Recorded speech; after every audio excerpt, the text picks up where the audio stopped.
This might even be the first time that Clark has even heard that I'm a children's book author.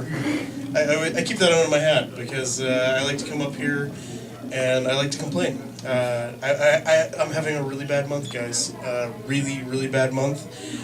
I don't know how to say this. I'm not ready for the Brontosaurus to be a real dinosaur. This is seriously messing with my head. I don't know, how many Brontosaurus fans are in the audience? You're a heathen, okay, good. Basically, what happened was, okay, the Brontosaurus used to be like the biggest goof up in all of science. Like, the guy who found the Brontosaurus, he actually found the head of one dinosaur and the body of another dinosaur. So he found stuff that was already found, and he put it together wrong and called it a Brontosaurus. So anytime, like, somebody goes like, oh, that's a Brontosaurus, like, there was, like, this scientist elitist in my head that was like, Brontosaurus isn't a real dinosaur. It's just one of those things that I enjoyed. But now, it's like, they went back and they studied the Brontosaurus and they found that this original discovery that was the goof-up, there were some undiscovered bones in this thing. And the way naming dinosaurs work is that if you find undiscovered bones, whoever names it first gets to name that dinosaur. So now there's an actual real Brontosaurus out there, because they realized, wait, that's not actually what we thought it was.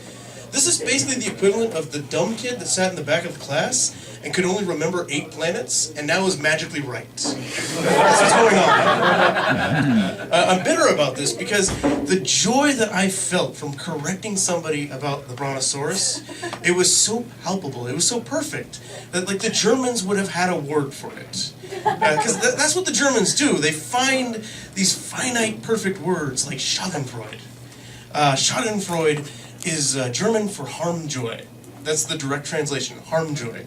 It means to take pleasure in the displeasure of others, the misfortune of others. So if something bad happens to somebody that you don't like, and you're like, yes. That's Schadenfreude there. They also have a word for correctly using Schadenfreude in a sentence that doesn't involve defining the word Schadenfreude. I've gotten to do that once in my entire life. I'm to this day thankful that Kurt Schilling took steroids. It's just a delightful day. And I learned a bunch of these words from a friend of mine, my friend Mike, who is German. And for the sake of comedy, I really wish his name was like Hans Strudel or something like super stereotypical. But no, it was just Mike. I have it on good authority. His mom was a Gretchen, so we go back far enough, we get the stereotype German, so that's good. But she taught him a bunch of these words, and he taught me the best one. His mom told him that the Germans have a word for a face made for punching. And you guys are thinking it too, like, dude, I gotta know what this word is. Like, that's an amazing word. So Mike, seriously, like, what is a face made for punching? And he's like, Mom said it was Mike.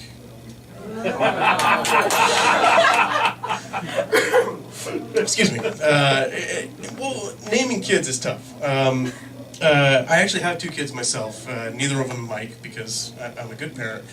My 4-year-old is Franklin Powers Gendron. I like playing around with their middle name because they're either going to need lots of therapy or they're going to have a really easy time hitting on chicks when they're 21. You know, that's one or the other is going to happen.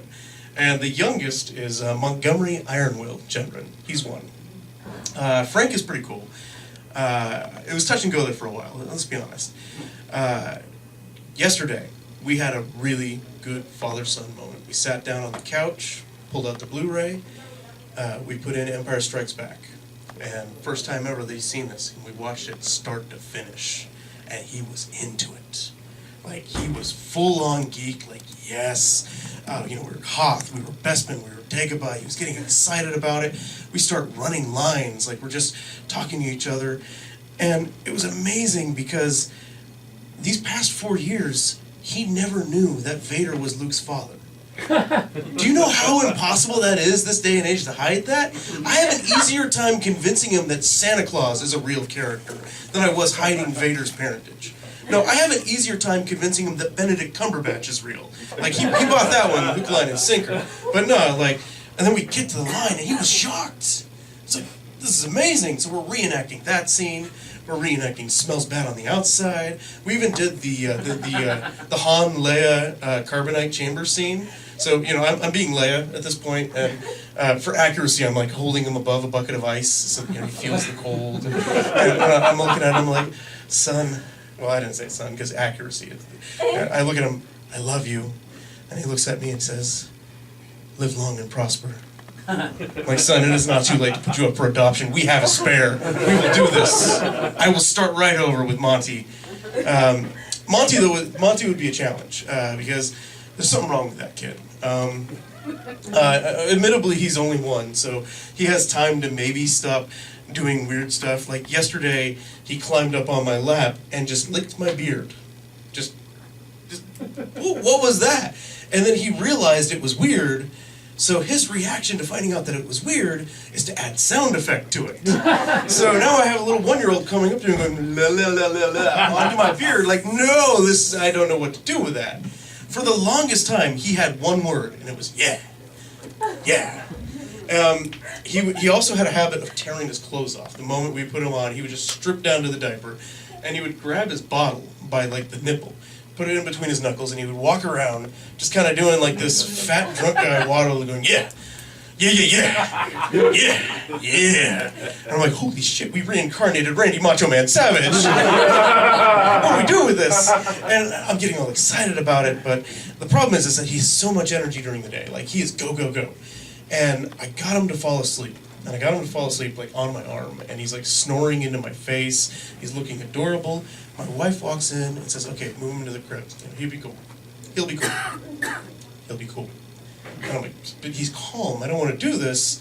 So my wife's calling me a pussy at this point. So, of course, I have to move him. And the moment my arm twitches, he pops up. He kicks me in the throat. And I'm having trouble breathing. I'm doubled over. And I'm thinking to myself, he just kicked a grown man in the throat. Actually, that was pretty cool. Like, have you ever kicked a grown man in the throat? No, but it would be cool if you did, wouldn't it? Yeah. Like, on the Fonzie scale, kick a grown man on the throat, it's like up here. Like, getting beat up by a baby, I know, it's down here. But kick a grown man in the throat, all this kid has to do to go farther and past that, like, walk away from an explosion of blowjobs. That's all he has left to do in life at this point. Just, yeah. Thank you very much, ladies and gentlemen. Give it up.